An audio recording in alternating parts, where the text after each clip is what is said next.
Rio de Janeiro chamando. Deixa eu fazer o nosso contato ao vivo com o Rodrigo Viga, que começa o boletim de hoje dele falando sobre uma ação de bandidos que explodiram caixas eletrônicos, uma agência bancária, e isso do lado de uma cabine da PM, Viga? Exatamente, Adriana. A gente descobriu agora que a cabine da PM funciona, com o perdão da brincadeira, em horário comercial, tá? De 6 da manhã até as 10 da noite. E a ação foi durante a madrugada. Os bandidos chegaram em 6 veículos, fecharam a rua, deram um tiro para cima, fizeram aquele estardalhaço ao detonarem, né? A agência federal da Caixa. A polícia chegou, houve troca de tiros, um pânico danado, tudo isso em Belford Roxo, município da sempre temida e perigosa Baixada Fluminense. Na fuga, os bandidos incendiaram um caminhão, um Kombi, também carros particulares, um Aui danado. Só que um dos criminosos acabou sendo preso e ele é a ponta do iceberg.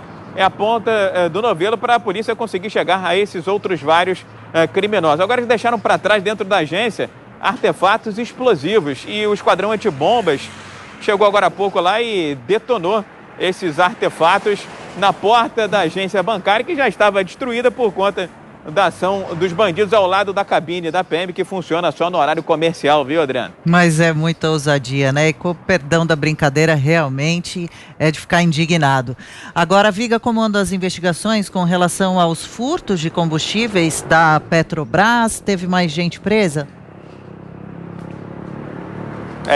Exatamente. Mais uma operação agora para desbaratar uma quadrilha que atuava especificamente no norte do estado do Rio de Janeiro, né? Quissamã, Carapebus. Era uma quadrilha dividida em núcleos, 14 mandados de prisão expedidos pela Justiça e sendo cumpridos nessa sexta-feira por Ministério Público e Polícia do Rio de Janeiro. Pelo menos 10 já foram cumpridos em 4 estados. Aqui no Rio de Janeiro, São Paulo, Paraná e Minas Gerais. Como é que funcionava essa quadrilha? A turma aqui do Rio de Janeiro tinha um contato que a gente chama de quente, né, Adriana? De uma prestadora de serviço da Petrobras, uma pessoa que trabalhava com uma prestadora de serviço. E ele que essa pessoa que dava informações sobre o mapa subterrâneo dos dutos da Transpetro, subsidiária da Petrobras. E aí a turma ia lá, a quadrilha, o núcleo do Rio de Janeiro, e trepanava, como se chama, furtava petróleo e combustível. Era tanta ousadia que em uma ação só, preste bem atenção nesse número, viu, Adriana? Mais de 500 mil litros de petróleo cru foram furtados pelos criminosos. Então o núcleo do Rio de Janeiro era formado por essas pessoas. Tinha um núcleo dos outros estados que era responsável por transporte, refino do petróleo, venda e comercialização do produto. O prejuízo é calculado em até 25 milhões de reais. A Petrobras colaborou e a polícia está nessa segunda fase da chamada 7 Capitães. 500 mil litros de óleo cru, hein, Adriano? Que absurdo, altíssima quantidade. Essa operação da polícia que combate esse furto age em 5 estados brasileiros, hein?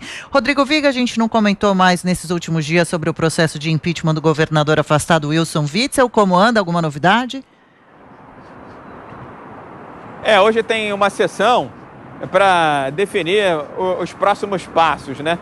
Como serão os próximos passos daqui para frente, vão definir os 5 desembargadores e os 5 deputados, quem serão as testemunhas de acusação, de defesa, que serão arroladas para prestar depoimento, vão definir o calendário para a oitiva dessas pessoas. A defesa do Wilson Witzel quer ouvir o ex-secretário de Saúde Edmar Santos e o ex-subsecretário de Saúde Gabriel Neves, porque segundo o Witzel, eles é que foram responsáveis por todas as fraudes, irregularidades e desvios que aconteceram nas contratações para a pandemia de Covid-19. Então, estão pedindo, né, um detalhamento das supostas provas que levaram ao afastamento do governador Wilson Witzel, para se definir aí os próximos passos e quando efetivamente será votado ou não o impeachment de Wilson Witzel. Em princípio, marcado para acontecer entre o fim de janeiro e o início de fevereiro de 2021, Adriana. Vai ficar mais pro ano que vem, ok. A gente segue acompanhando e, claro, não dá pra gente desligar com o Viga sem perguntar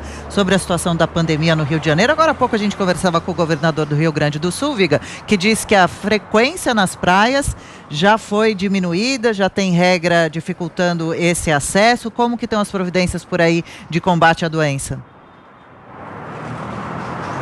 Aqui quem dita a regra se vai ter praia ou não, não é nem o município nem o estado, é São Pedro, viu, Adriana? Então ele que diz, Final de semana vai dar sol. Final de semana vai chover. Final de semana agora estão dizendo que vai chover, mas como diziam que ia chover nesta sexta-feira, já está um calorão danado de 30 graus, a gente nunca sabe. A meteorologia também é dinâmica como a vida. Minha cara Adriana, ouvinte internauta da Jovem Pan, a preocupação é gigantesca. O prefeito Marcelo Crivella e o governador em exercício Cláudio Castro, daqui a pouco vão dar uma entrevista coletiva aqui no Palácio Guanabara para anunciar pouco. Eu diria, não vão anunciar medidas radicais, rígidas, porque estão preocupados com a saúde financeira das pessoas e também das empresas. A atividade econômica foi muito prejudicada durante a pandemia de Covid-19. O que eles vão anunciar que eu consegui apurar? Um maior rigor na fiscalização dos transportes que andam lotados. Agora, se não aumentar a frequência de trens, ônibus e metrô, não adianta. Vai ficar todo mundo amontoado, vai ficar todo mundo apinhado.